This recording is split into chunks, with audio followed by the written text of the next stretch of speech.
দেখা যাচ্ছে কোনো কিছু চিন্তা না করে একটা কাজ করে ফেলে। কেউ দেখা যাচ্ছে যে রাগের চোটে ভাঙচুর করে, মারধর করে, গালিগালাজ করে। কেউ আবার রাগটা কন্ট্রোল করতে পারে না। আসসালামু আলাইকুম, আমি doctor Fariduzzaman, psychiatrist, assistant professor, Chandpur মেডিকেলে আছি। আমরা আমাদের আশেপাশে অনেক ধরনের সমস্যার মানুষ দেখতে পাই, যে তারা একটু অদ্ভুত ধরনের আচরণ করে, যেটা আমরা অনেক সময় ওভারলুক করি, মানে আমরা এটা গ্রাহ্য করি না, খুব একটা কেয়ারফুলি দেখি না বা গুরুত্ব দিই না। যেমন কেউ দেখা যাচ্ছে হঠাৎ অল্পতে বেশি রেগে যায়, কেউ দেখা যাচ্ছে কোনো কিছু চিন্তা না করে একটা কাজ করে ফেলে, কেউ দেখা যাচ্ছে যে রাগের চোটে ভাঙচুর করে, মারধর করে, গালিগালাজ করে, কেউ আবার রাগটা কন্ট্রোল করতে পারে না, কেউ আবার দেখা যাচ্ছে যে একই কাজ বারবার করতেই থাকে, তার কাজ শেষই হয় না। সারাদিন সে তার দৈনন্দিন জীবনে কাজ নিয়ে বসে থাকে, তার কোনো অবসর টাইম নেই। কেউ আবার দেখা যাচ্ছে অল্পতেই খুব নার্ভাস হয়ে যায়, অস্থির হয়ে যায়, বলে বুক ধড়ফড় করতেছে, শ্বাস নিতে পারছি না। যেমন দেখবেন একটা ক্লাসে বিভিন্ন অনেক স্টুডেন্ট থাকে, কিন্তু পরীক্ষার আগে সবার কিন্তু একই রকম অস্থিরতা কাজ করে না। কেউ দেখা যাচ্ছে যে বেশি অস্থির হয়ে যায়, কেউ কম। যেমন এসএসসি পরীক্ষার সময় দেখা যাবে যে পরীক্ষার হলে অনেকে পরীক্ষার কোশ্চেন দেখে মাথা ঘুরিয়ে পড়ে যায়, সবাই কিন্তু হয় না।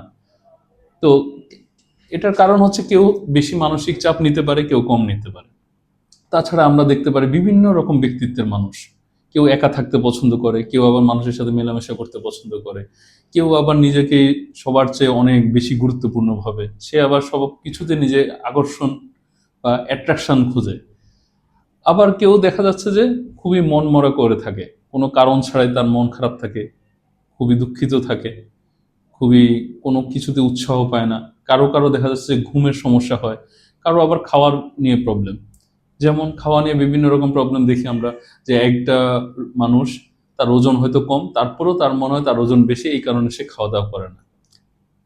এই ধরনের অনেক ধরনের মানুষ আমরা দেখতে পারি, যেটা আসলে নর্মাল বিহেভিয়ারের থেকে আলাদা, মানে সোশ্যালি এবং কালচারালি আমাদের যে নর্মাল বিহেভিয়ার আছে সেগুলো থেকে আলাদা। তো আমরা আমাদের চারপাশে এই ধরনের অনেক রকম মানুষ দেখতে পাই, অনেক রকম সমস্যার মানুষ দেখতে পাই।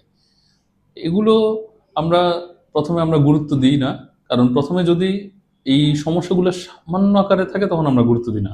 কিন্তু একটা সময় যতদিন যেতে থাকে এটা কিন্তু মারাত্মক আকার ধারণ করে। যখন মারাত্মক আকার ধারণ করে তখন এই রোগীগুলো বা এই মানুষগুলো দেখা যাচ্ছে যে তার ফ্যামিলির জন্য হার্মফুল হয়, ফ্যামিলির জন্য একটা বার্ডেন হয়ে যায়। সে নিজেও দেখা যাচ্ছে কোনো কিছু করতে পারে না, নিজেও চলাফেরা করতে পারছে না, দৈনন্দিন লাইফে ঠিক মতন কাজ করতে পারছে না, এবং তার এই অসুস্থতার জন্য বা এই সমস্যার জন্য পরিবারও সাফার করে। তখন তারা আমাদের কাছে আসে, মানে যখন তাদের এই সাইকেট্রিক ডিসঅর্ডারটা মারাত্মক আকার ধারণ করে। তো এই যে বিভিন্ন রকম সিমটম আমি প্রথমে যেগুলো বলেছি, এগুলো হচ্ছে সিমটম। যেমন কারো ডিপ্রেশন থাকে, অ্যাংজাইটি থাকে, কারো ফিট লাইক অ্যাটাক থাকে, কারো ইটিং ডিসঅর্ডার বা ইটিং প্রবলেম থাকে, কারো স্লিপ প্রবলেম থাকে, কারো অ্যাংজাইটির প্রবলেম থাকে, কারো পার্সোনালিটিতে প্রবলেম থাকে। যখন এগুলো সামান্য আকারে থাকে তখন কিন্তু আমরা এটা ওভারলুক করি।